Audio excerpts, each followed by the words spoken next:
Everybody, okay, these people are muted.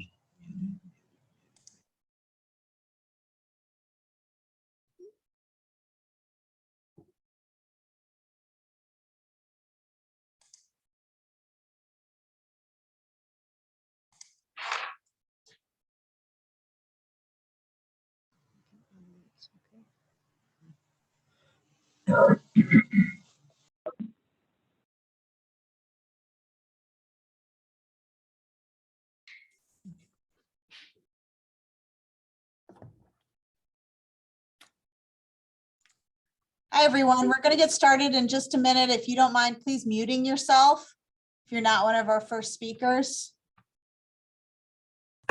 And Paul Booth, are you on the line? I think I see you there. I am, finally, yes.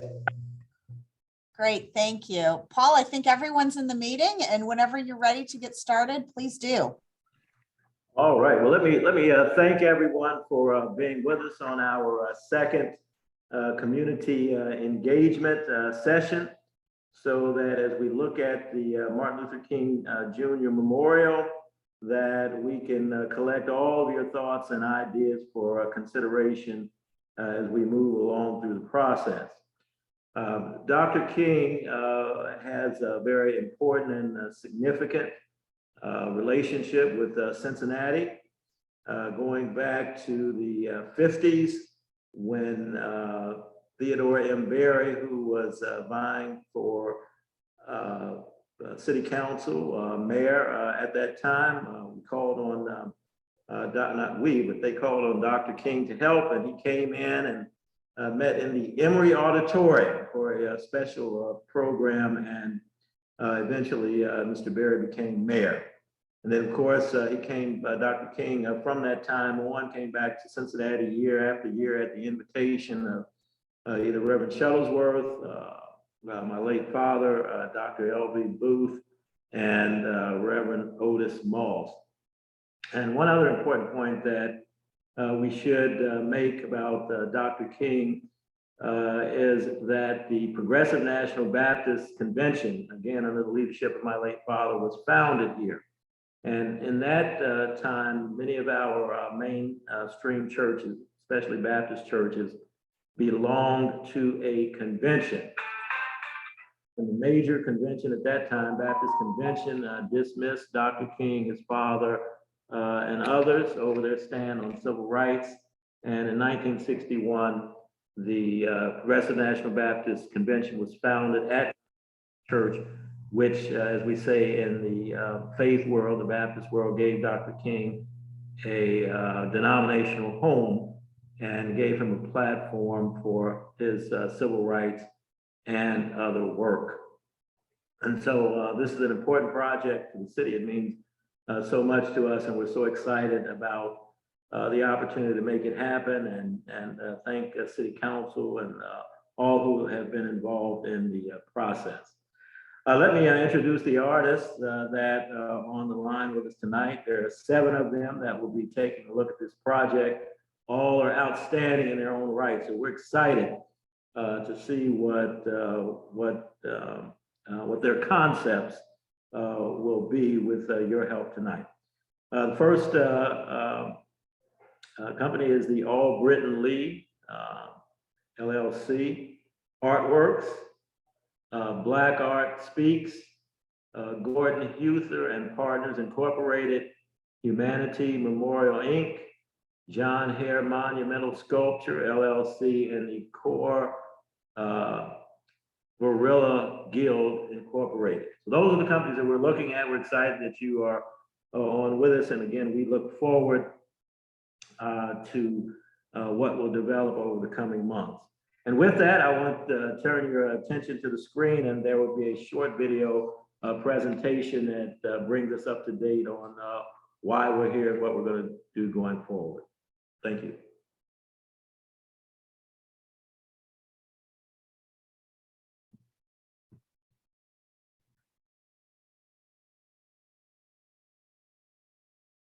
The city of Cincinnati is seeking to create a world-class piece of art dedicated to the memorial of Dr. Martin Luther King Jr.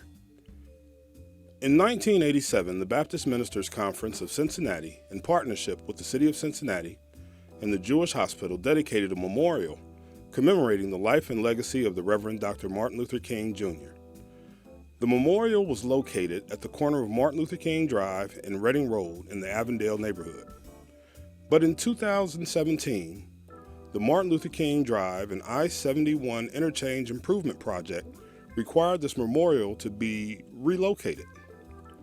So the city moved the memorial to MLK Park in North Avondale with the promise to build a new memorial along Martin Luther King Drive to anchor the heart of Avondale.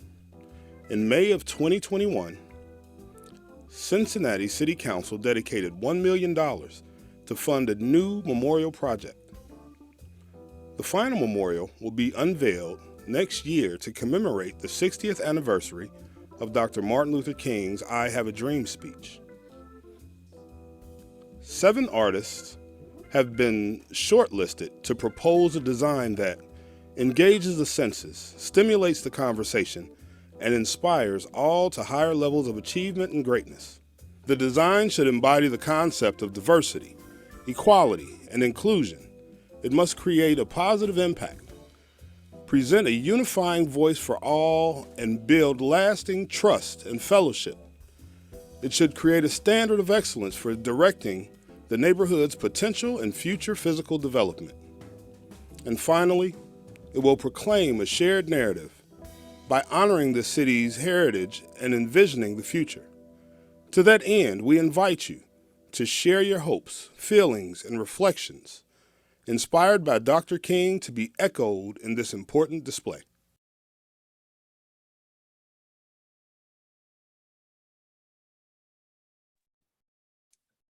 All right. Hello, everyone. My name is Shantae Randolph, and I am the procurement liaison, if you will, that's helping facilitate the solicitation for this process. So I'm going to give you a little bit of background of kind of where we were and kind of where we are present day. So around, I believe it was May of 2021, we did a kind of a call out for all artists, a request for qualifications to pretty much see what artists were interested in this project. During the request for qualifications, we asked the artists to send us about probably 10 photos of their previous work, and then we shortlisted from about 26 to 28 artists that submitted for that call. And then in August, I believe we shortlisted to 7, which are the ones that you see or will hear from on this call today, to see, further designs from them, to see what they will submit for the memorial. In the next slide, you'll see that we have a timeline of May 5th is the last community engagement session, which is today. And then the community engagement completion date is April 5th and April 29th. So some of the artists might reach out to you all if you're interested to kind of engage with you further for community engagement, to kind of see what more of your thoughts are in a more in-depth sense.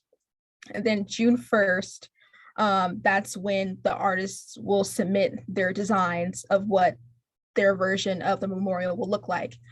And then on June 27th, the city will select that final artist design, and we will go forth with an award recommendation. And then on August 28th, 2023, we will have the unveiling. We hope to have the unveiling of the new memorial just in time for Dr. King's 60th I Had a Dream speech anniversary.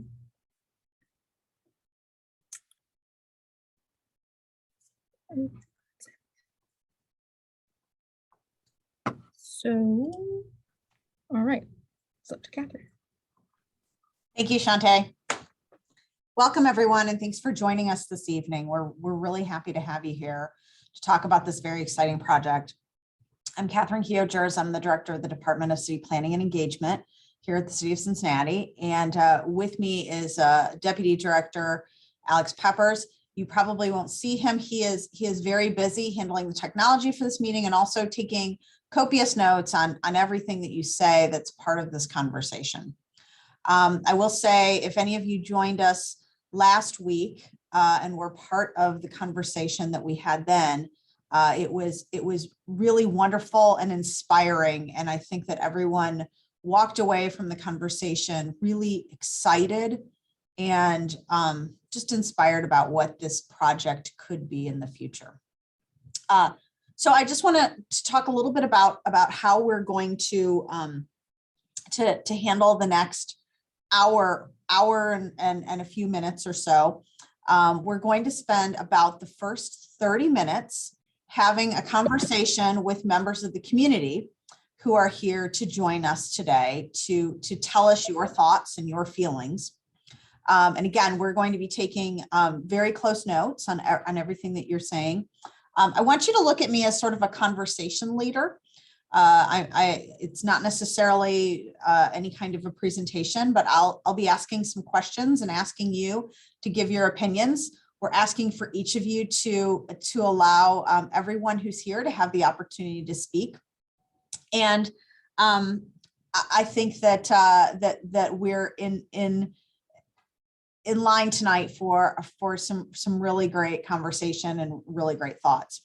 I do want to just point out that I hear that Vice Mayor Jean-Michel Lemon-Kearney joined us just a couple of moments ago. Vice Mayor Kearney, is there anything that you'd like to say to join us, to welcome us tonight? Well, welcome everybody. Thank you for taking the time. This is such an important project, and just really excited about everyone's input. So this is going to be fantastic. Thank you so much for leading this, Ms. Keogh-Jers. Thank you, Vice Mayor. We appreciate you being here tonight. Also, before we get started, I do just want to give a shout out to City Cable and the Department of Transportation and Engineering for that great video that you just saw a couple of minutes ago. That video will be available online eventually. And while you're thinking tonight, while we're talking about the site and your thoughts about what a memorial could look like, we want you to maybe expand your mind a little bit and think creatively. And you do not have to just think of the site as what you saw in that video. The place that's already been constructed using stone and with kind of the curved wall. Sort of expand your thinking in that. There is a development that is planned immediately adjacent to the site. And the developer who is developing that site is not here tonight. He was here last week. But he's made it very clear to us that that developer is very willing to work with the city to use a little bit more of their property to allow for a more expansive site for the future memorial. So just please keep that in mind. Although that has not been entirely determined what the boundaries of that might be, while you're thinking about a future memorial, please put your thinking caps on and kind of expand your mind in that way. So we are going to spend the first 30 minutes or so talking to the community, and then what we're going to do is we're going to turn it over.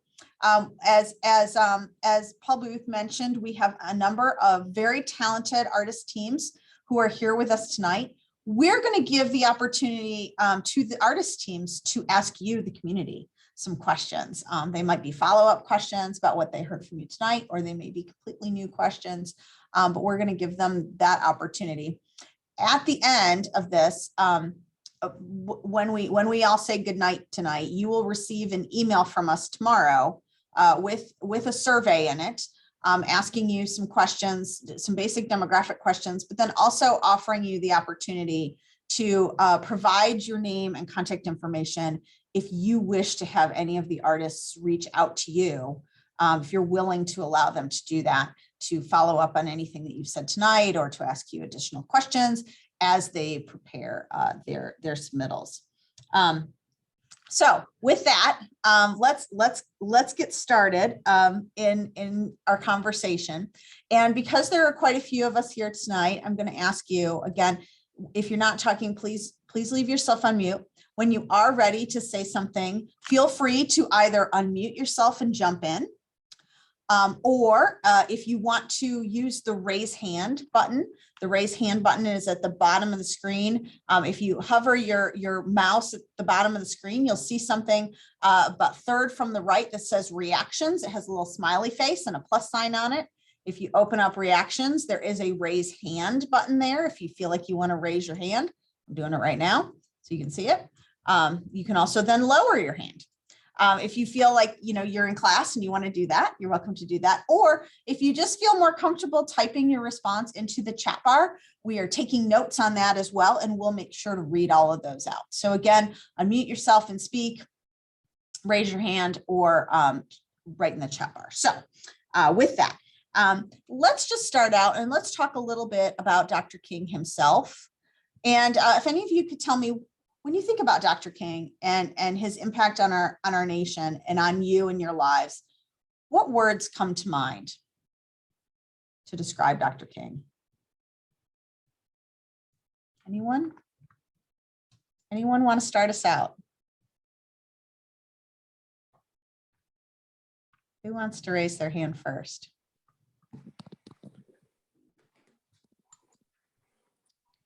People are putting some in the chat. I see Rafael Prophet said courage. Thank you, Vice Mayor. Yes, courage. Courage is a great place to start. What other words would you use to describe Dr. King?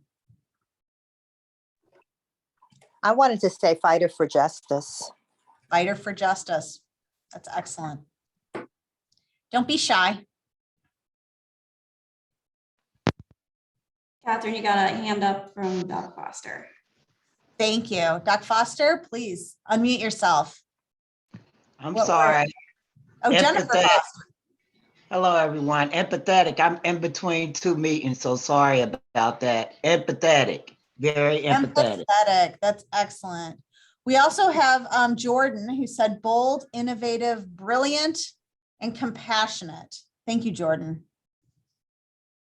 That's Jasmine. I apologize. I am logged into my son's account. So that's Jasmine Coaston from the Urban League. Sorry. Oh, thank you, Jasmine. Thank you. Yes, and also Jasmine, thank you also for introducing yourself. If you don't mind, before you speak, if you don't mind just giving us your name and who you represent or what neighborhood you're from. Thank you, Jasmine. Bold, innovative, brilliant, and compassionate. I'll read those out again. Anyone else? Can you hear me? Yes, we can hear you. Okay, my name is Reverend Doc Foster, and I'm here with Bishop Scott, the president of the Baptist Ministers Conference, Mr. Michael Fry. We are here at Temple Bible College, right down the street where the statue would be. And, Dr. King was, he was a man, he was fearless.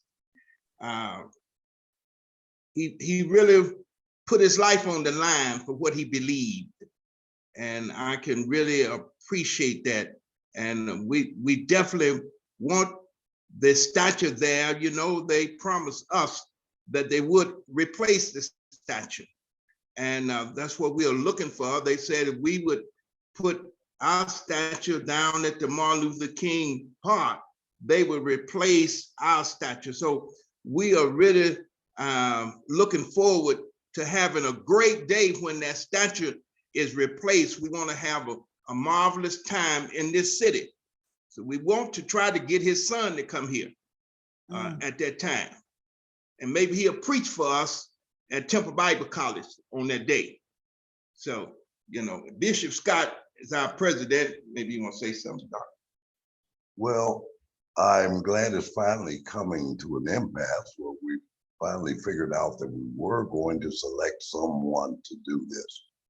I was still a little bit upset, not much, when we didn't get renderings when we got all the information on the particular artists that wanted to put a statue there. But we need to always remember the compassion in which Dr. King operated under. And even at the time of his death, his next move to be made was the Poor People's March. And with all of the the problems we're having in this city. We need something to symbolize that we're coming together and we're going to make things work here in Cincinnati. Wonderful. Thank you. Thank you both.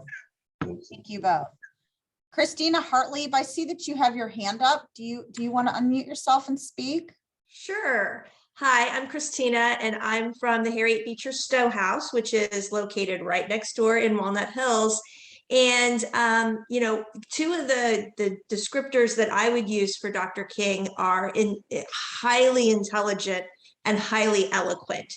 If you know, when you listen to, just for example, the I Have a Dream speech, and you listen to all 17 minutes of it, you watch the 17 minutes of it, you know, he's using all kinds of metaphors and historical references and things that really demonstrate that he understands, you know, how the past informs the present. And I think that that's something that we can incorporate into our memorialization of him and the entire civil rights movement, you know, starting from the 1800s through, because Cincinnati was very important in the abolitionist movement and the civil rights movement of the 1800s. So eloquent and intelligent are the two descriptors that I would use. Excellent. We also have a comment from Vice Mayor Kearney. Both sons and Reverend Bernice King could preach as well. So she added that. And then also Rafael Prophet said wholesome, that wholesome is another word. Thank you for that. We just wanted to sort of get your mind stretched a little bit.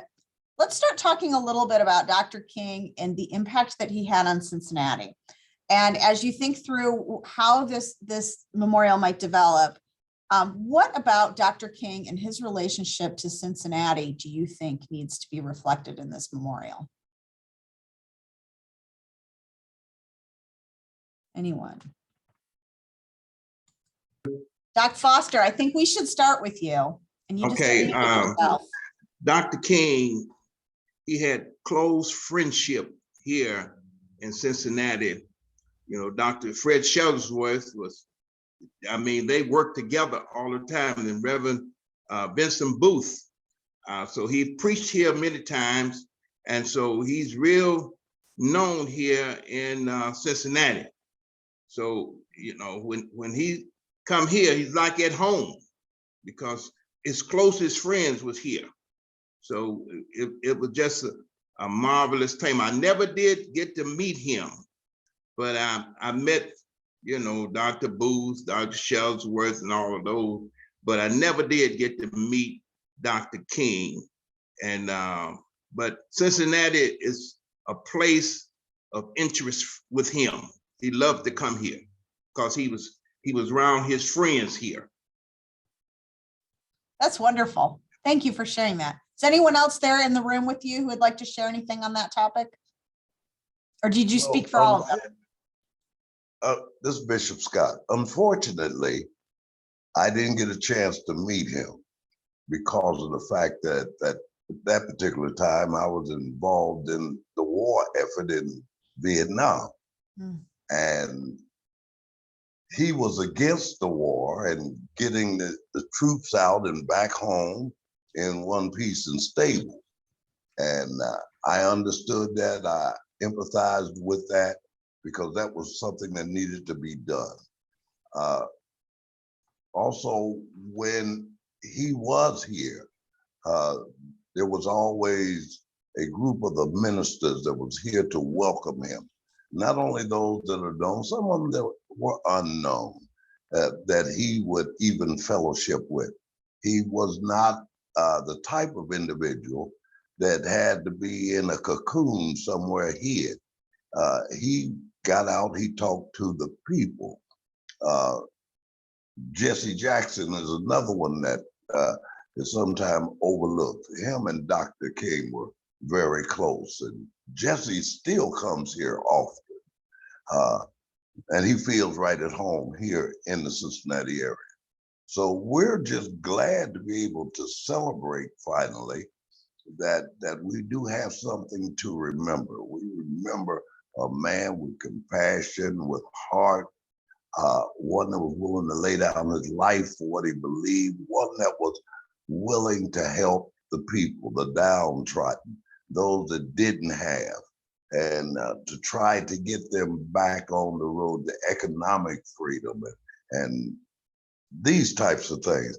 And a lot of times that's overlooked with some of the great speeches. Yes, he was a marvelous orator, and he could speak, and he had that compassion that would make you want to listen. But at the same time, he took that compassion and put it into action. Compassion into action. That's wonderful. And also, Rafael Prophet put in the chat bar, "Thank you for your service, Bishop." So I think that, thank you, Rafael, for saying that.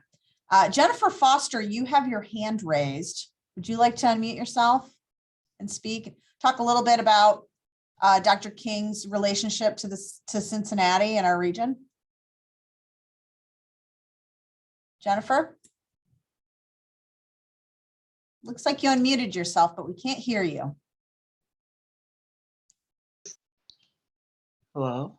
Hello? Yes. Okay. Yes, we've got you. Thank you. Okay.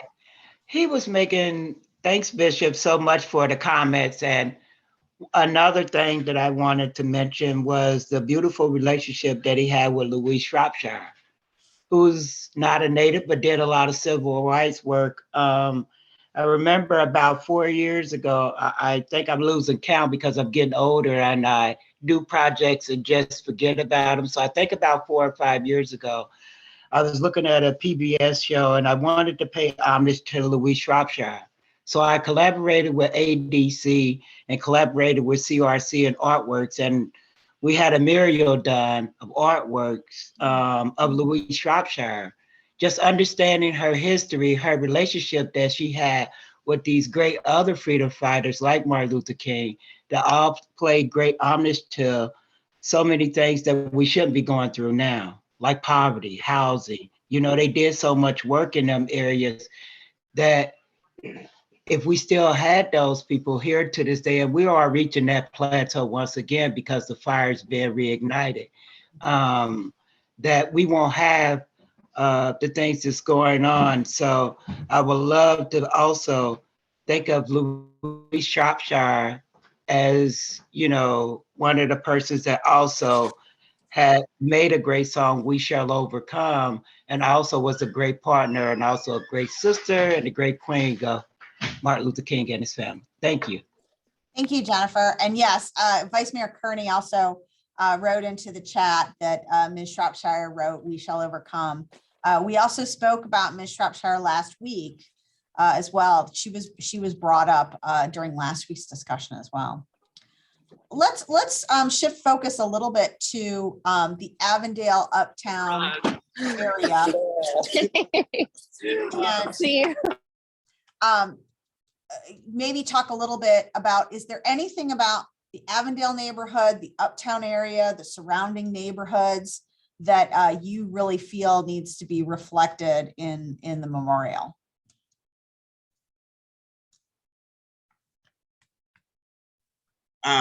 Behind the King statue, it's an area back there, and we would love to have it like a dream campus where you walk through, you have some benches there, you can sit out there and eat your lunch there in that area.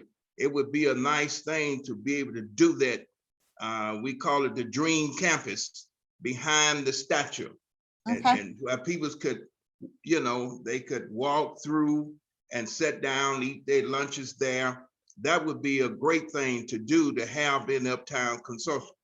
So we've been thinking about that also. Yeah, that's great. Is there, and in that, is there anything about Avondale's history or Uptown's history that you would want to be reflected? Is that, do you envision that as part of the memorial as well? Yes, I do. Okay. Avondale, it's part of, but they have changed it now from Avondale to Uptown Consultant. You understand? They have changed the name. It's and all still of that. Avondale. So it's we still set definitely Avondale. Yeah, Temple Bible College set right at the statue, right about a block from the statue. That's where we are now. And I'm saying to us, one thing about King, he was a fighter. He was a warrior. We forget about that. He was a real warrior. He put his life on the line, and we know that these things wouldn't happen if he was hiding somewhere. He was a warrior. That's what we have to understand about him. If he feared, you didn't see it. He was willing to put his life on the line for something he believed in. And I really admire him for that. He wasn't no fearful man. If he was fearful, he didn't show it. Yeah, excellent. Thank you. And Chris, go ahead. Just Go like ahead. the same vision that Doc Foster had, that would be a great place for the elders to take the children and let them see and give them the story from their own personal endeavors and what they've done and what they have seen the changes because of the work that Martin and others have done in this city.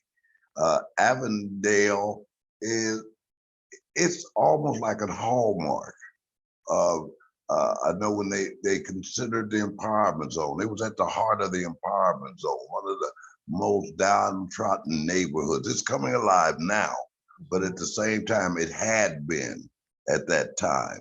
And we see some of the work, some of the visions starting to really take place. So it would be great to have a walk around campus like around that statue. That way I can take my great grandchildren and sit down with them and say, well, this is Martin Luther King. Let me tell you about him. Don't worry so much about the storybooks. Let me tell you what I know about him and what he stood for.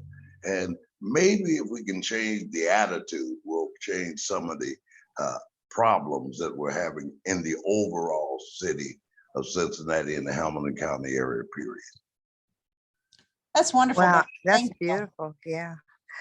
Catherine, I was going to say, what Doc Foster and Bishop Scott said were wonderful. And earlier they mentioned Reverend Booth, who was the pastor at Zion Baptist, which is located in Avondale.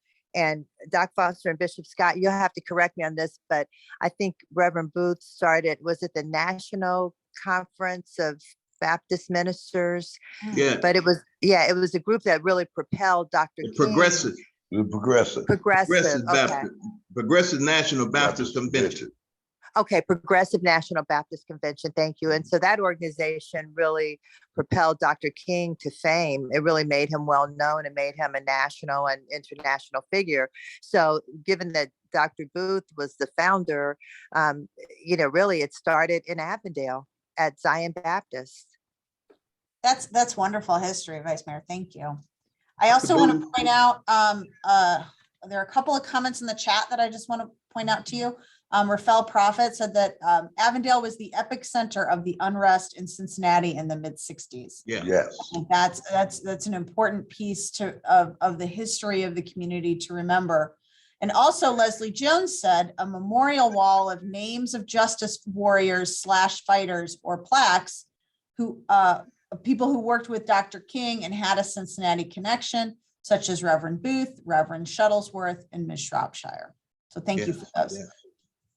Doc, was there anything else that you wanted to add on this? Well, Dr. Booth, he was a trailblazer. Here in Cincinnati, he started 2 banks, Dr. Booth. And he was always out front. And he was kind of quiet, but his work spoke for him. And if we would have followed him, we'd have been way ahead today. I mean, for real. He tried to set it up. He had banks. He was the founder of the Progressive National Baptist Convention, all of that. He have written many books.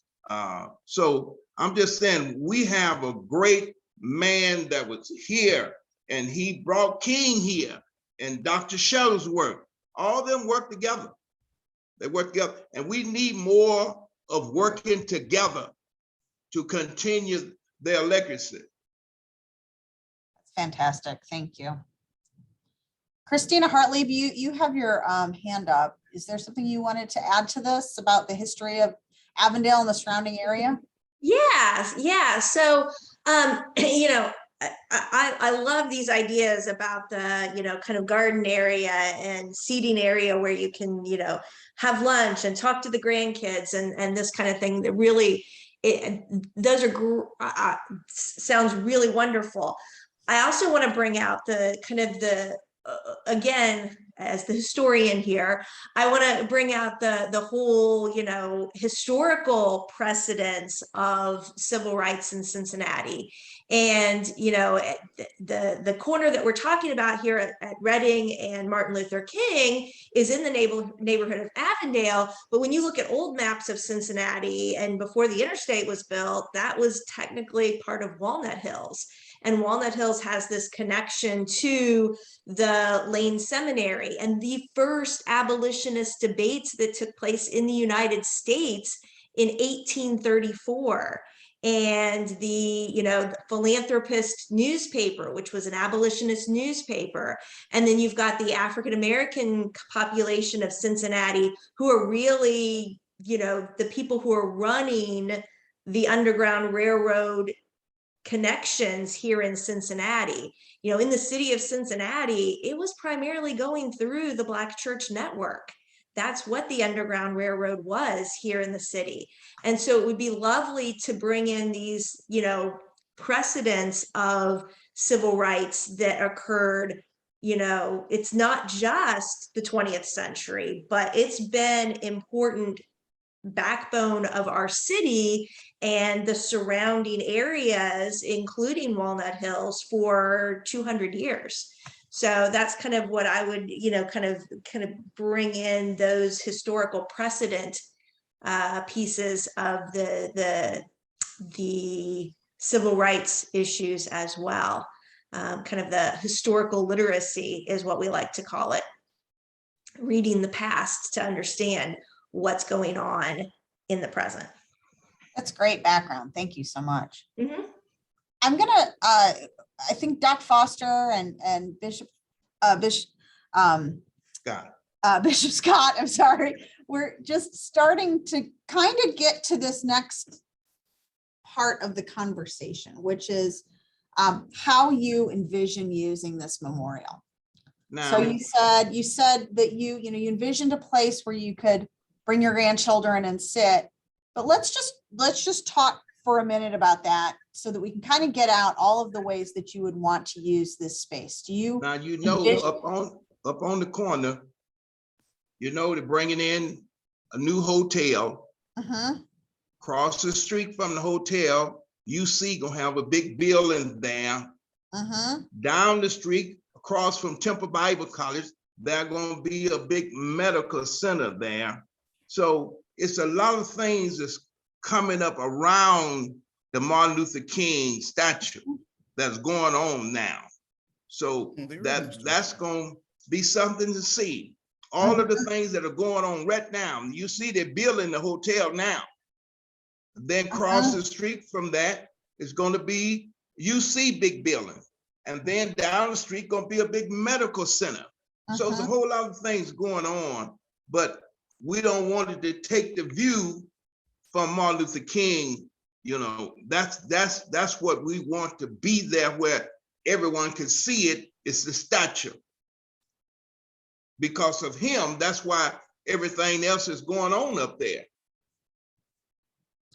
And so when you're there and with all of those things around you, are you hoping to use the space as quiet space? Are you wanting to have events there? Are you hoping that there will be like a community gathering space? How would you envision using that space? And Doc, we'll start with you since you're already unmuted. If you all want to start on that. I just think it should be, the space would be You know, you can walk through the face and you can sit down and have your lunch there. You know, it's like a dream campus. So it's many things you can do there. You know, have benches where you can sit down and all of these things. So that's what I kind of picture, that it would be someplace that if you want to have a quietness, you can do that. Go somewhere and sit under the shade tree. So that's what I'm looking at. I think it should be a place for everyone, because Dr. King was that type of man. He was for everybody. Yeah, thank you. Thank you, sir. I just want to read out a couple of additional comments that we've gotten in the chat. Rafael Prophet said the Wasson Way Trail will also be near the memorial, and yes, that is correct. Leslie Jones suggested an outdoor amphitheater pavilion with a stage in a park-like setting. And then Jasmine Costin said a community gathering space would be great.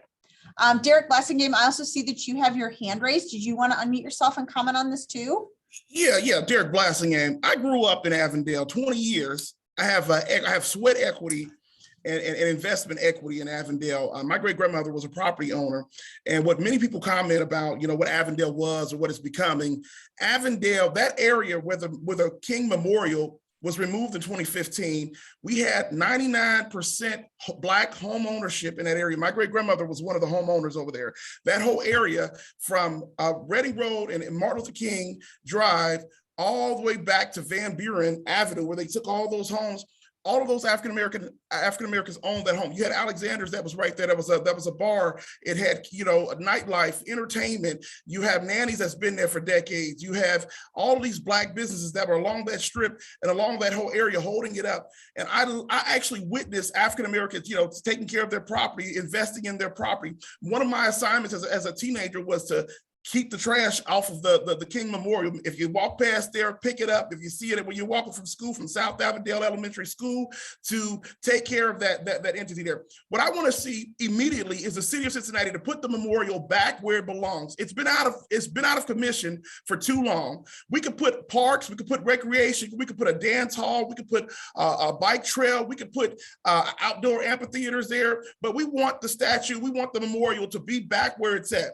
And I want to commend the people over at Uptown Consortium who are investing in the neighborhood. One of the things that Dr. King was effective. That was the word. You have the Civil Rights Act, you have the Voting Rights Act, you have the desegregation of public accommodations and transportations. He was effective. We haven't had many other leaders. We have leaders who talk about what he did, but we have not been able to produce those same results that Dr. King has done. So what I'm saying is that when you talk about Avondale, you need to keep in mind that area that his memorial, his statue is located, had a very phenomenal, thriving economy within a neighborhood that people, you know, put down as the worst neighborhood in the city. But when you look at the people who lived there, who governed themselves there, who prayed and had raised families in that area, that was 100% Black home ownership. It was a model for the city. We don't tell that story. We always get that Avondale was a bad neighborhood. But what I want to see the city do is put that statue back in place, notwithstanding a big celebration, a big hoo-la-la, and all these other things, while we're knocking down statues of these people who were racist and other things. Put the statue back up immediately. And we can talk about what we want there, but put the statue back up there. It's time for the city of Cincinnati, put your money where your mouth is. Stop tearing down black monuments or Black leaders. Put it back immediately. Do put it back. I think that's a great idea. Bishop Scott, did I hear you say something too? I'm sorry. No, I didn't say anything, but I'm in full agreement with what the young man said. Okay. We always talk about it, but it takes so long to get anything done in our neighborhoods. When they want something done downtown, they go to work on it right away. But with us, it's a put off, and it's a reason it didn't get started yet, and we got to wait. We need to put it back now. It should have been up. We should have celebrated this year. I mean, after City Council had passed the legislation that said, yes, you can get the money to do this, it should not be taking us 2 years before they even break ground to put a statue back up there. It should have been done. And the park and the venue around it, it can be any number of things. It can be a half shelter and with pictures of different things in the civil rights movement, where the homes were in that area, memorabilia. It can be all kinds of things, but we need the statue back where it's supposed to be, and we need that done now. Okay, thank you, sir. I just want to read a little bit out of the chat. Reflective atmosphere and historical information. Community gathering space should definitely be part of it. I think with the building behind, it needs a green buffer, maybe a wall of greenery behind the memorial to make it seen from the road. Thank you, Christina. So let's talk a little bit. I mentioned earlier about how we have a development that's proposed behind this area. How do you envision the memorial interacting with that development? I know that it's still not fully thought through yet. So I think that any thoughts that you have, I think would not only help the artists that are on the call today, but also would help the developer of that site. I thought we was here.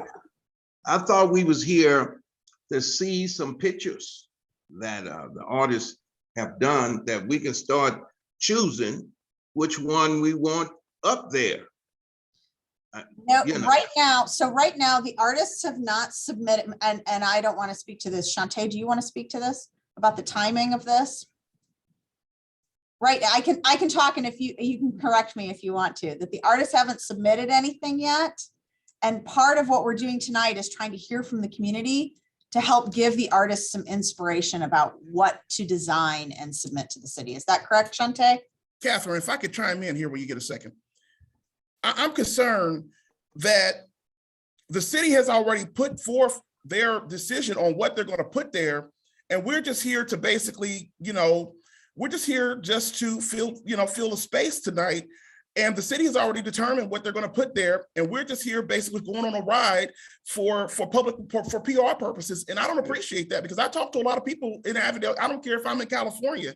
I know a lot of people. And there's already been a decision on what is going to be put there and how it's going to look. And this tonight is just a PR stunt. And I'm very disappointed in that, because we haven't seen any drawings, anything that was described in the meeting. And all I'm asking is to put the memorial back. What is the politics behind removing it and not putting it back sooner? I'm going to let Shantae respond to that, because I don't think that that's why we're here tonight.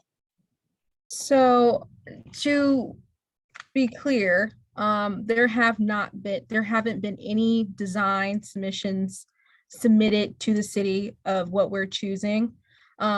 We are strictly doing a community engagement session with the community, so that the artists can use what you all have said as feedback to put into designs that they want to choose.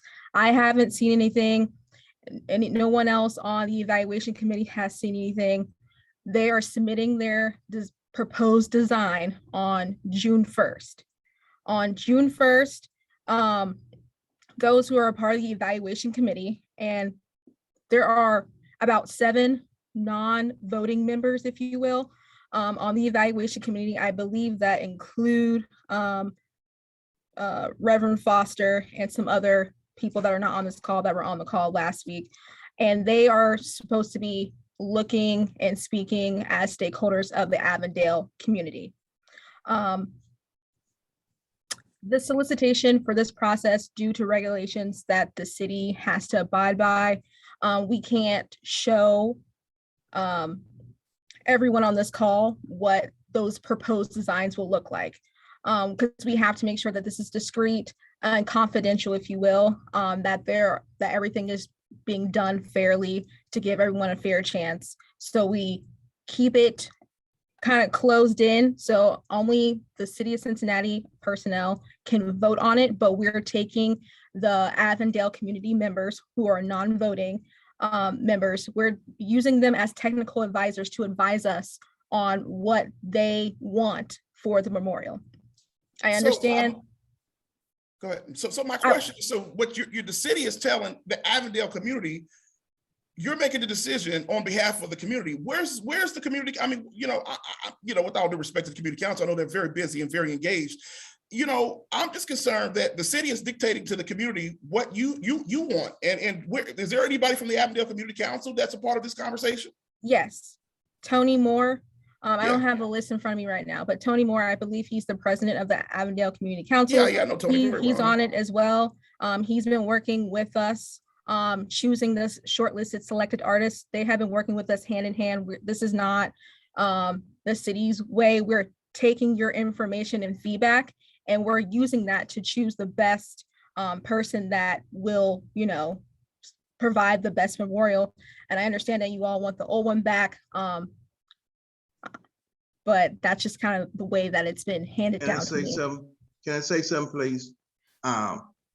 It was our statute, the Baptist Ministers Conference statute, and they promised us that they would take our statute and put it down to the Martin Luther King Park, and they will replace our statute. We've been waiting on it. It's our statute. And the money been already given to build the statue. It's not, the money is already there. I thought we was looking at some pictures tonight because it's been a long time. Yes, we are not looking at any pictures tonight. We'll be the voting committee members and non-voting, which I believe includes you, Reverend Doc Foster. We will be looking at those pictures on June 1st as a committee. Okay. So we're just here for the community engagement portion to get feedback from the community, you all, about what you want to see in those proposals when the artists submit them. That's what we're here tonight for.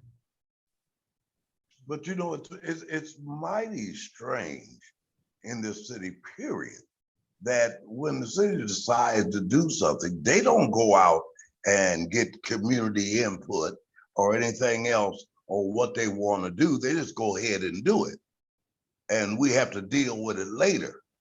But when it's a promise that they have made and the commitment they have made, then they want to add all this extra time and, we got to go out and we got to query the community. The community didn't have nothing to do with them taking that statue. No, They didn't have nothing to do with the statue, period. no. The Baptist Ministers Conference put up that statue. That's right. I just want to weigh in on this conversation. I understand everybody's frustration, but I really appreciate the planning department asking the community what they want to see. Now that the statue's been removed, where are we now? And we really, this is something in Avondale, and your input is really, really important. So it shouldn't be the city telling it. I'm a resident of Avondale as well. It shouldn't be the city telling us what the statue is going to look like, what the area around it will look like. It really should be us, the residents. And so that means you. And so, I really appreciate the input we've gotten so far. And, I hope we'll continue. I know the frustration that, government moves slowly, the process is slow.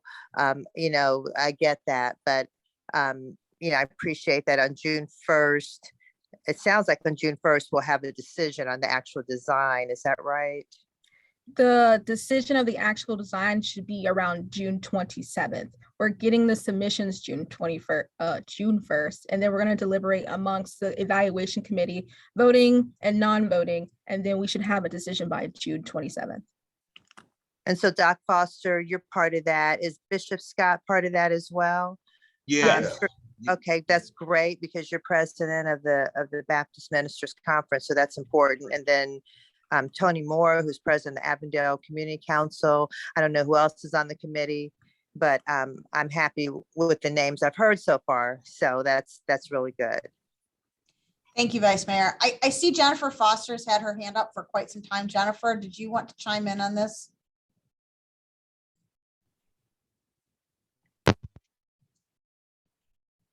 Jennifer, you're unmuted, but we can't hear you.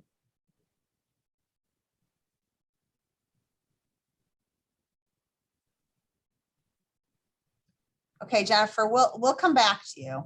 I do want to point out Rafael Prophet. Oh, And that, Jennifer, are you there? I'm sorry, can you hear me? We can now. Thank you. Okay. I think that I just want to address the first gentleman who said no one's from Avondale Council is on the phone. Yes, it is Tony Morrison, and also me, Jennifer Foster, who is also a board member. I've been a long time resident of Avondale for over 15 years. This is near and dear to my heart as well, but we have to stay open-minded to this project. It's not just a statue going up there. There's buildings going up there. And the statue is basically the last thing. We don't want the buildings to be up there. And then the statue collect dust, get dirty, and then there's a cleaning process. We know as an Avondale community, we want that space right there to represent us. So we A, have to have patience, B, be open-minded, and be mindful of this process. Because I think sometimes as residents, if we're not on the bandwagon to get a clear understanding of this process, we miss bullet points, and then you have that anger. So just calm down and let us all work together like we is, because this statue could have been built, it could have been up, and nobody couldn't have said something. We have to be more unified together and work together in peace and harmony. Thank you. Thank you, Jennifer. I'd like to call out Rafael Prophet posted in the chat that he really likes the National Memorial, Out of a Mountain of Despair, a Stone of Hope. And with that in mind, with the National Monument in mind and other memorials that you've seen in other cities throughout the nation, what is it that you would like to see in Cincinnati's memorial to Dr. King that makes it unique? Yes, please do, Reverend Foster. We cannot wait. The wait broke the bridge down.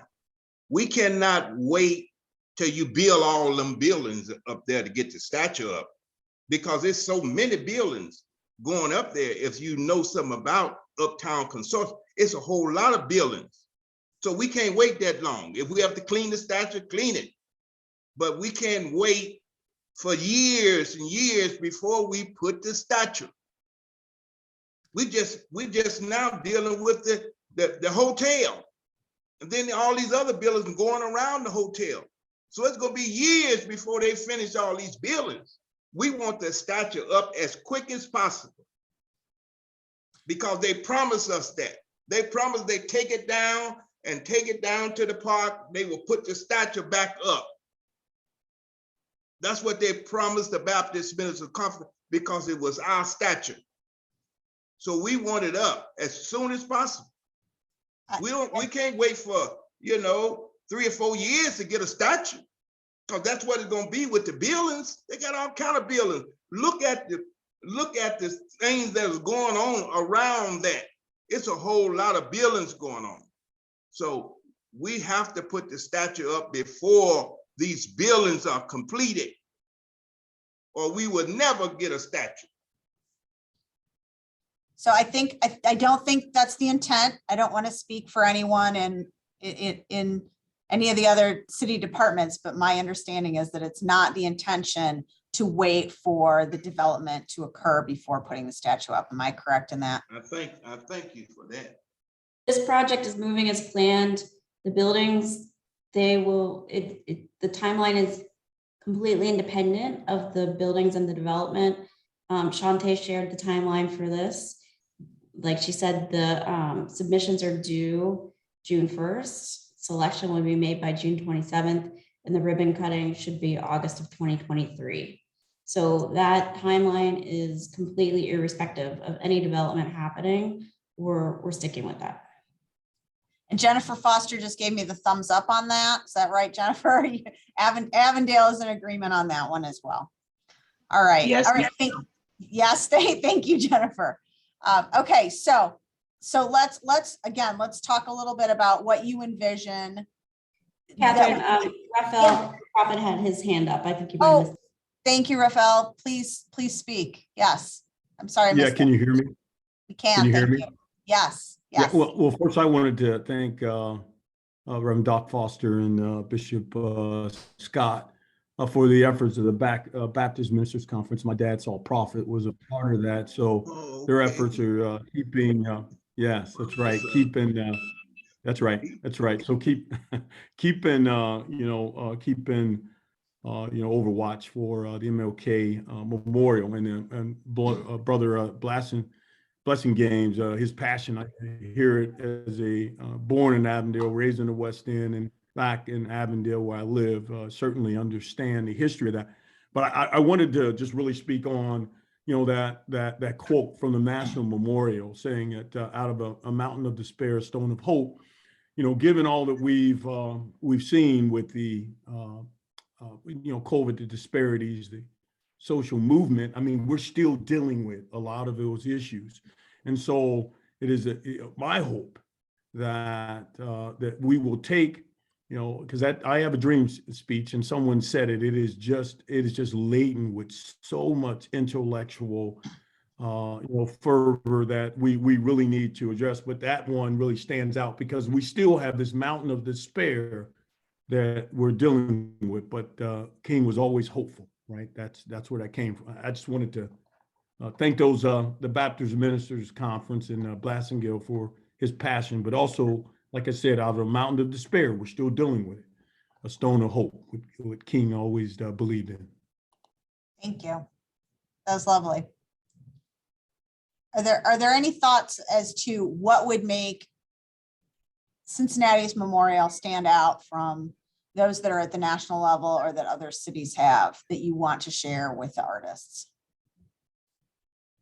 I think that if we just have Martin Luther King statue, it's going to stand out. Just the statue, just him is going to stand out. He's going to make everything else up there stand out. So that's what really got our attention for trading with them.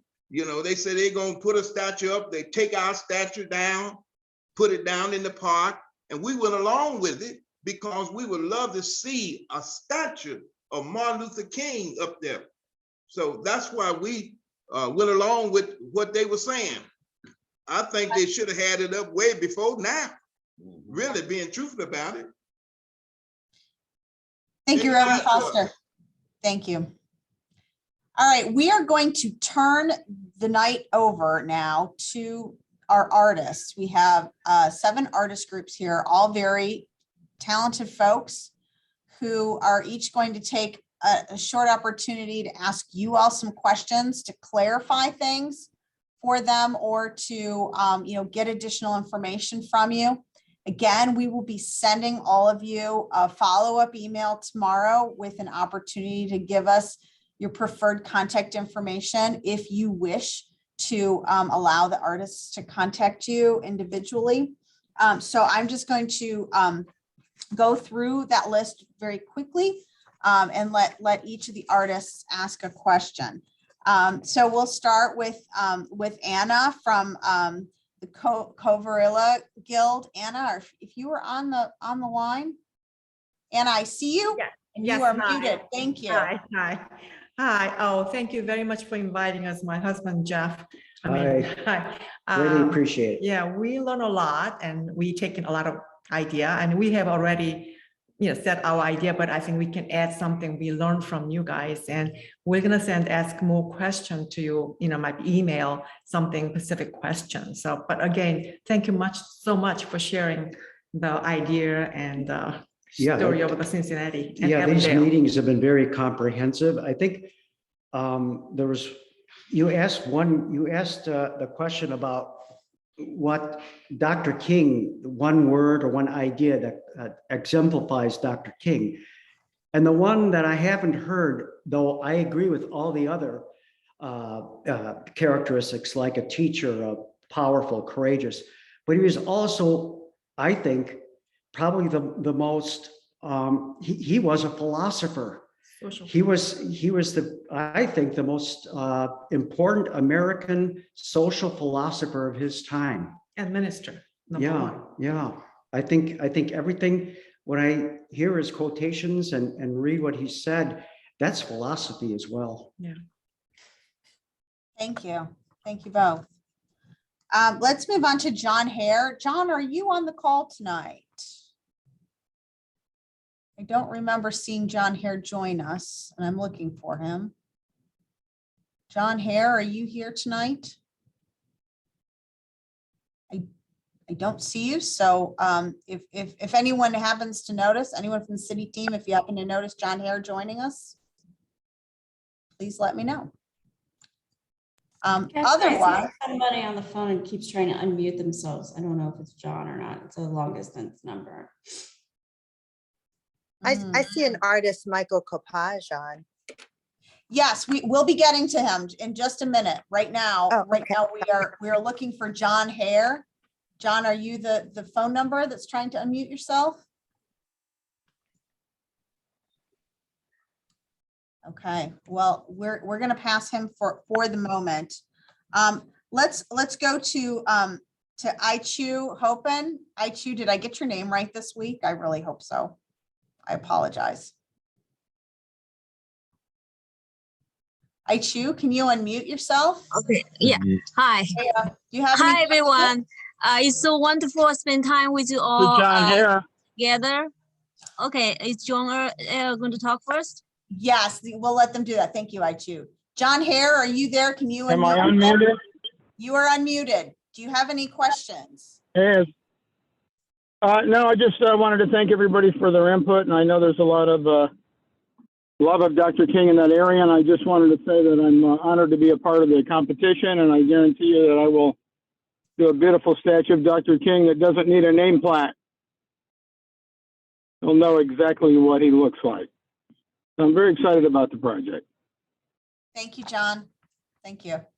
Okay, Aichu, let's move on to you. Thank you for muting again. Please unmute yourself and ask any questions you have. Hi, first I need to thank all of you guys for the passion and contribution to this wonderful project. I know you all feel the urgency now, and I thanks Mr. Doug Foster's passion and Mr. Blaskin's input. We artists will work very hard, and we will hand in the concept on June 1st. And I would like to know, is the model needs shipping earlier? Can we deliver in person? If we're going to interview in person? Shantae, can you answer that question? We will be sending communication to the artists about presenting in person forthcoming when we issue the addendum with all the information gathered from these past 2 sessions. Okay, great. I will have some more questions, more specific, and follow up in the email.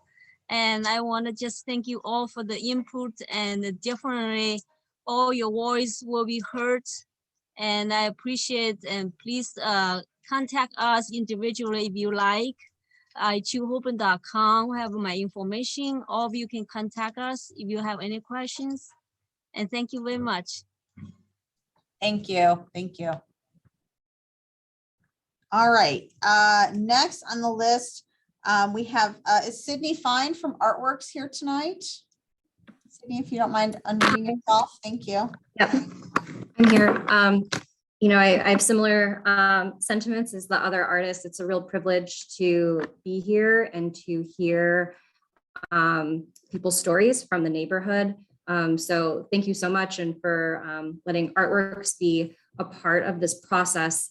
A question that I have for this group is, are there any questions that we haven't asked you that you think are really important that we should be asking, or information that maybe hasn't been shared that is really critical for us to have to be able to inform the design so that it is fully meeting the needs of the community and honoring Dr. King in the fullest way.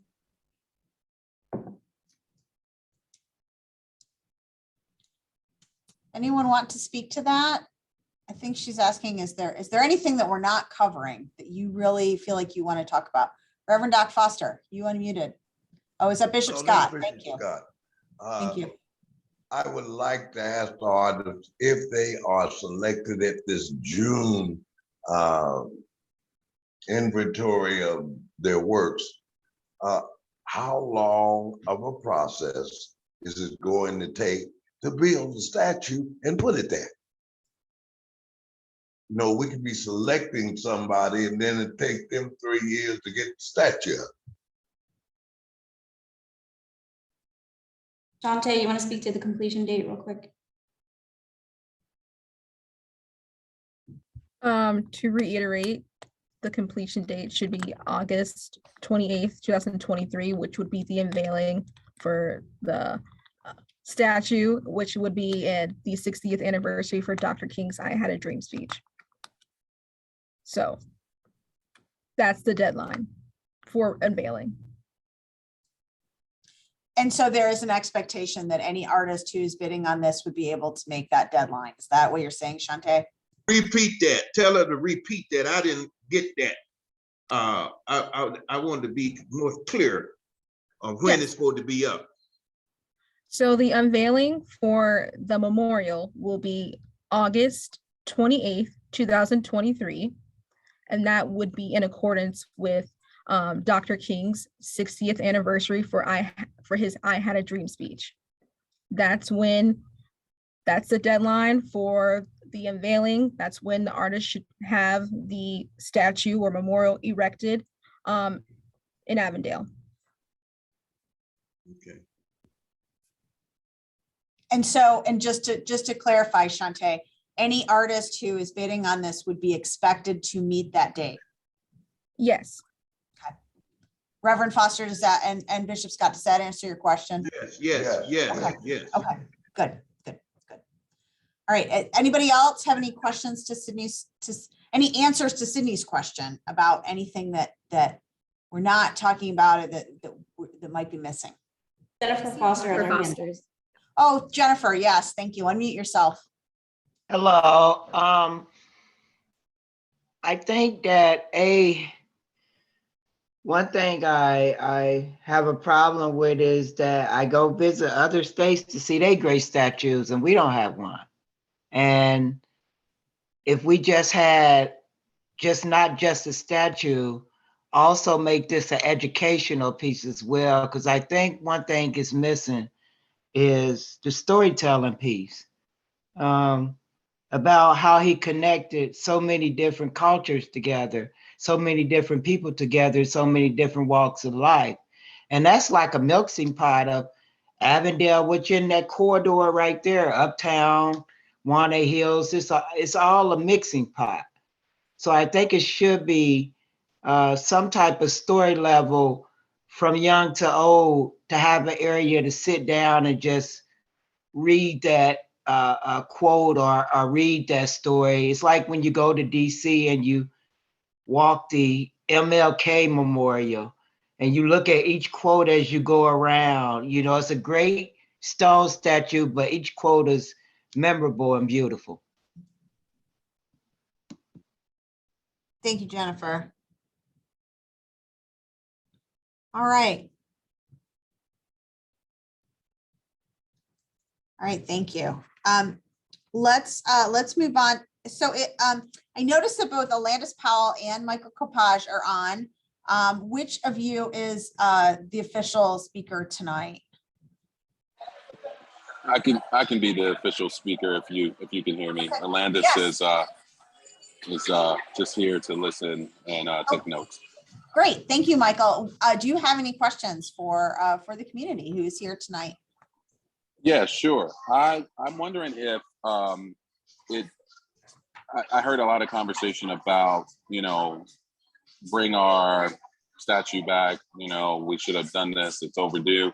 Would the community be interested in the removed monument being incorporated into the final design of the new proposed and ultimately selected monuments? That's a great question. Reverend Doc Foster, I see you lighting up there. No, I mean, I'm saying what I need to say. My suggestion is we've been waiting a long time. We've been waiting a long time, so it's time now. You can get bogged down with waiting. So we've been waiting for them to say, do what they promised us. We've been waiting for a long time. It was just us. It wasn't nobody else. It just they wanted to replace our statue, and they said they would put another one up. So it's about time now. They're suffering from paralysis of the analysis. It's Well, about time. let's do it then. Let's do it. Yeah, yeah. Derek, you said you had. Yeah, I understand the Baptist ministers. They want to take a lot of their, they want to earn their points as far as what they did. We commend them for making a contribution to the community, but we want to make sure that this is the people's monument, so that no matter who has their hands in the dirt, that this is a people's effort, and that people, everybody is welcome, and that we all have some type of ownership stake in it. I also want to suggest that you all engage some of the young artists in the community to have their hands in on this. You have South Avondale Elementary School to have a lot of very talented and committed artists, young artists right there in the community. You have Burton, you have all these other, you have all these other entities that would definitely need to be engaged. And also keep in mind that Dr. King was a family man, that Coretta Scott King was behind him. She supported him and obviously, gave him children. And we want to make sure that that's incorporated, and that he was a family man in some aspects, incorporating Coretta Scott King and the children in some type of aspect in that as well. Thank you, Derek. And you got a thumbs up from Jennifer Foster on that as well. So thank you. Great. Me and Jennifer we go way back, so she can do that. I appreciate it. Good. Michael, did that answer your question? It did, just and then the South Avondale part kind of resonates because we have a relationship with that school, and we've done murals there, and so this all just sounds really, really promising. Thank you. Thank you, Michael, and thank you, Alandis. I know you're listening too. But we have to understand, many of us went to jail, many of us, for different things in this city because of that. We wanted the statue. Many of us have paid a price. Now everybody else come to the dance, but they didn't pay the price. We have paid the price. That's what I'm saying. We have paid the price. So they come lately, brothers and sisters, but it was our statue. Hear what I'm saying? It was our statue. We paid the price to put that statue up there. So I understand what you're saying, but we've been waiting long enough. That's what I'm saying. And I don't think we have to pay no other price, and we may have to do it all over again. We may have to do some things to get it up there. But I'm saying, put it up there. What's keeping you from taking your monument and putting it back up there in the dirt, Doc? We keeping you from putting it up there. Yeah, I'll come to Cincinnati and dig a spot. We can put it right up in there right now. They promised us. They promised us. What's keeping you from doing it, Doc? Ain't nothing else kept you from getting it done, Doc. Go ahead and do it, brother. All right, we're getting it done. That's what we're here about tonight, is about getting it done. We're just trying to make sure that we take everybody's input into perspective here. Reverend Foster, you also got a thumbs up from Jennifer Foster. So there we go. Let's move on. So Michael, you're good. Are you good? Yes. I'm gravy. Thank you. Okay, good. Thank you, Michael. All right. David Wilson from Albritton Lee. Are you here, David, to ask any questions of the community? I am. Thank you so much. David Wilson of Team Albritton and Lee LLC. We're very honored to be here this evening. We were here last week and heard some great feedback and love the passion that's being expressed in tonight's session. I have one question because I know we're kind of rounding out and I'm not going to take long here. What, in your opinion, I know we've heard a lot of things about what represents MLK, but as far as with just the art, what do you envision in terms of just the art that would be created that could ignite some type of change in Cincinnati? And that's across all levels. Change with the youth, change between different backgrounds, to achieve some type of understanding, break down walls of communication to achieve new perspectives and new relationships. What would the art have to incorporate in order to be kind of an epicenter for that type of change, in your opinion?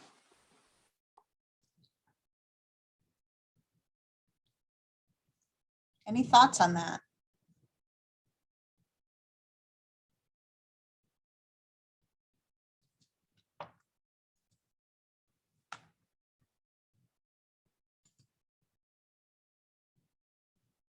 Go ahead and repeat the question one more time.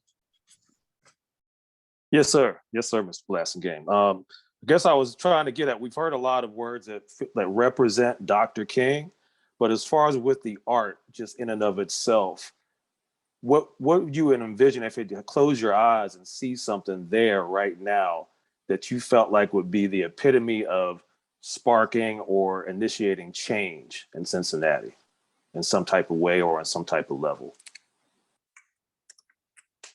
Like, think of it in the terms of like its scale, maybe its color, its texture, how wide is it? You know, just trying to get a little idea on if you just closed your eyes and the first thing that kind of popped into your mind. David, Jennifer Foster's unmuted herself. Jennifer, go ahead. The first thing that pops in my mind is I see them walking from walking down Red Road, him, and because my eyes are still closed. I hope I don't fall asleep. So I see him and Louise and Fred Shuttlesworth all in arms fighting for change. That's what I see. But I see them doing a good fight. Let me open up my eyes before this get deeper than what I wanted to go. I love what you said, Jennifer. That's beautiful. Yeah. I just saw them locked arms together. They was just all I just see them all locked arms together, just ready to do the just strength and unity from the then and now. That's the picture that I see now, is us locking arms, unifying to come together to make change. Because the systematic changes take us to come together in an empathetic way and look at it from the other person lens to overcome, because that's what he wanted us to do. That was beautiful, Jennifer. Thank you. Can I say something? Yes, please do. I see Dr. King's statue, Dr. King. Now, when you go to Birmingham, Dr. Fred Shuttlesworth has a statue by himself. But I see Dr. King statue, no one else with him. We just want a nice, beautiful Dr. King statue. What was there before is on Dr. King Street, right on King Street, right? So that's what we need. This is about Dr. King. Fred Shuttlesworth, he's a great man. You go to Birmingham, everything is Fred Shuttlesworth. If you ever been there, I mean, it's museum and everything. But up on Dr. King Street was Dr. King's statue, and we want it back as Dr. King by himself. Okay. Thank you, Reverend Doc Foster. We heard from you. I just want to point out, Rafael Prophet posted in passing the torch of courage and hold on, Reverend Doc Foster. Now, Dr. King wasn't always by himself. He had a beautiful wife and a family now. And he had a whole bunch of lieutenants. Now, up on the corner. I ain't talking about putting no statue of his family. I'm gonna reach out behind every great man is a great woman. But, you know, we can talk about that offline. But we ain't talking about no family statue. We talking about Dr. King. That's his statue. I understand, but Dr. King was a family man as well. I know that, but we can't put his whole family up there. You can put some respect of them up there. I want to see Coretta Scott King up there for a change. So we want Dr. King. We'll talk about it. Yeah, we want Dr. King. So I think that was there, and that's what we want.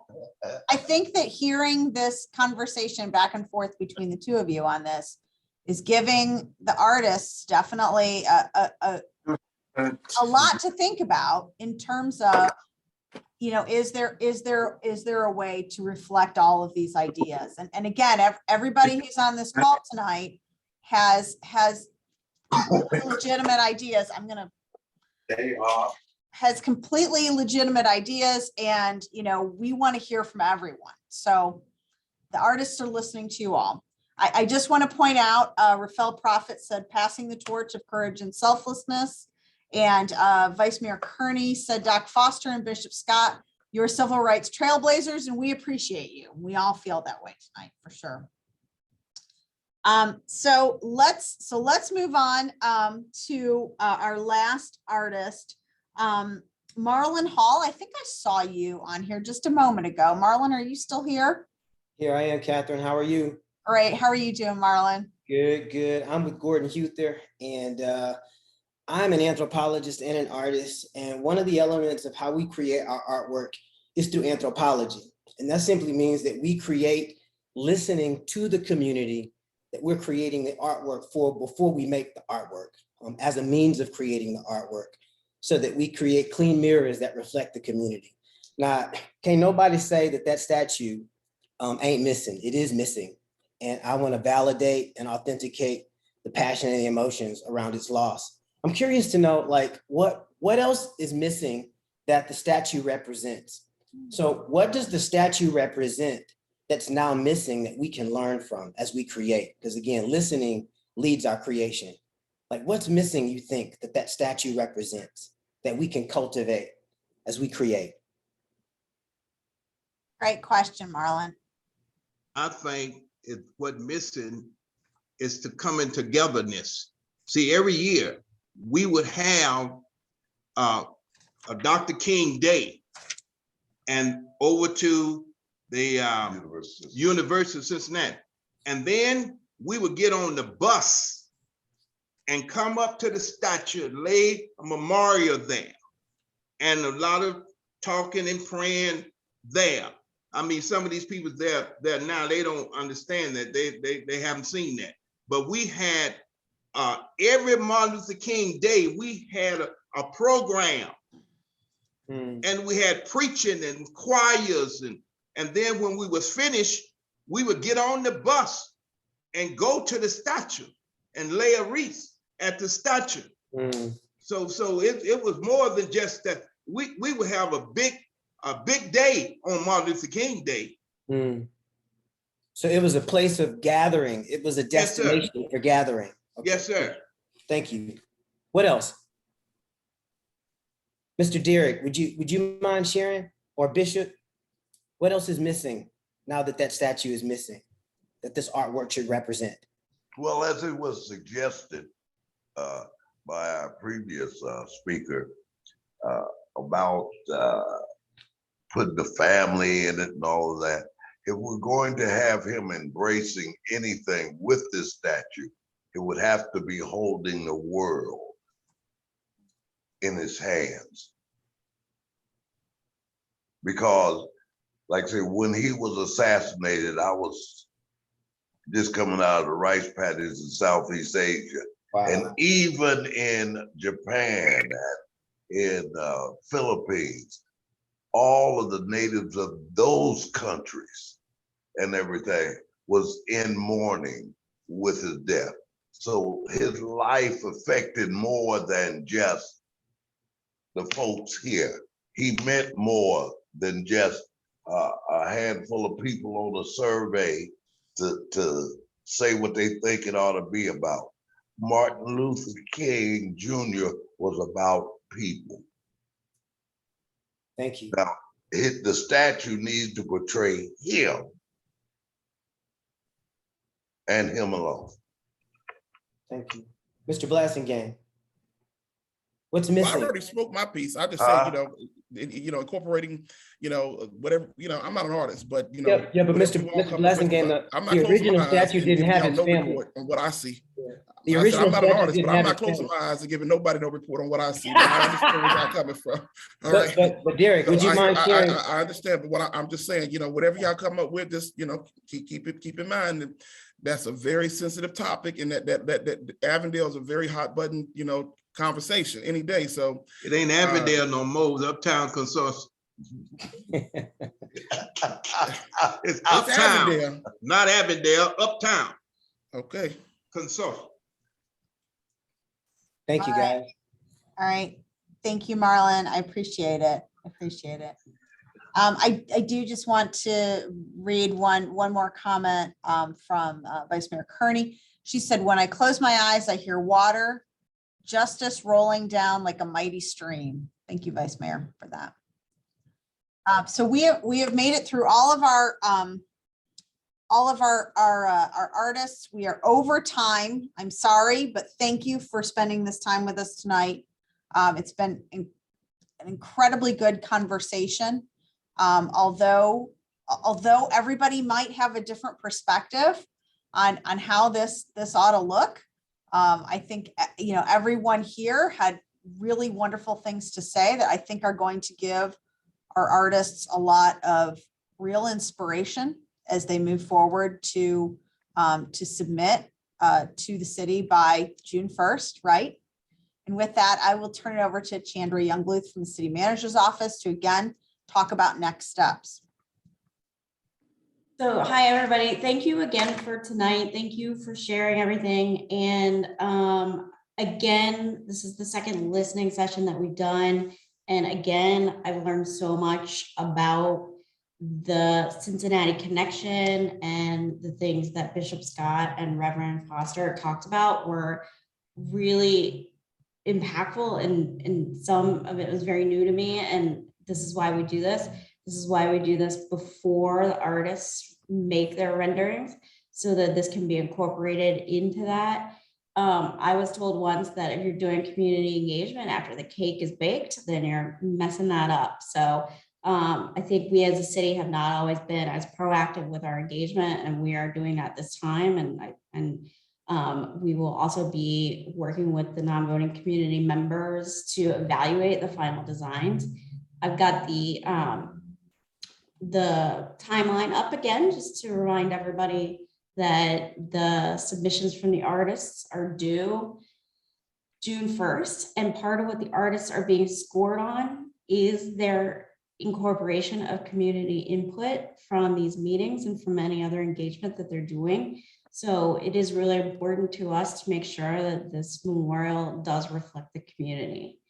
And then again, hopefully everybody here will be present at our unveiling on August 28th, 2023, which is really exciting. And we're very, very happy to be able to keep on track with that and have something in the next, several months.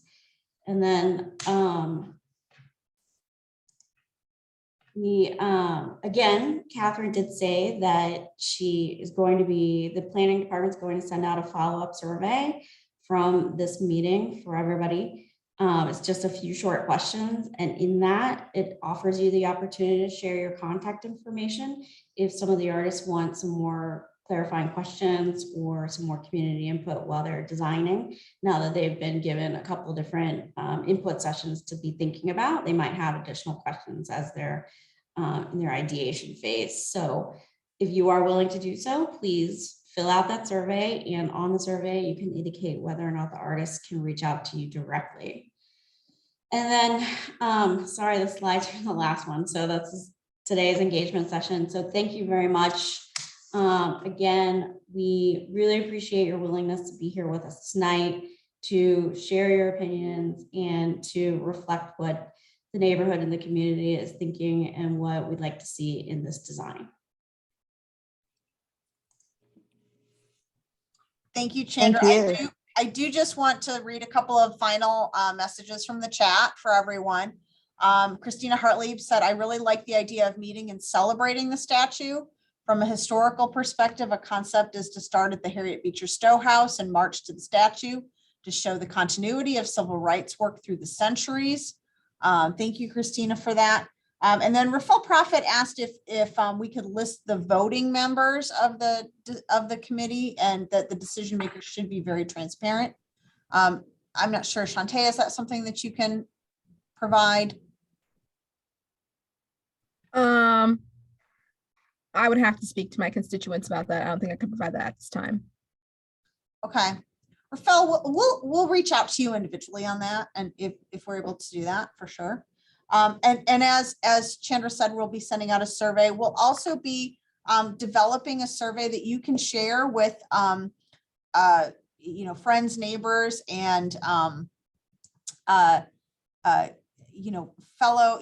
fellow residents of Cincinnati who are interested in this, who are not able to make it tonight. We're hoping to put something together to send out to people. Feel free to share it.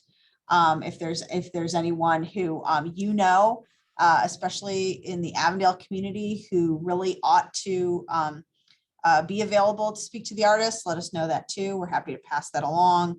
Whatever we can do to make sure that we are fully engaging the community on this. And again, I just want to thank you for spending the evening with us, sharing your thoughts and your feelings. I think that, again, we are walking away from this week's session again feeling inspired and appreciative of you all. So thank you. Thank you. Great job. Thanks so much. Yes, Vice Mayor Kearney, anything that you want to say in closing? I'm sorry. No, I just want to say thank you. Thank you, everyone who joined. I think the discussion was wonderful. Lots of great ideas. And Catherine, thank you for leading it. Chandra, Shante, all of you. I mean, really wonderful job.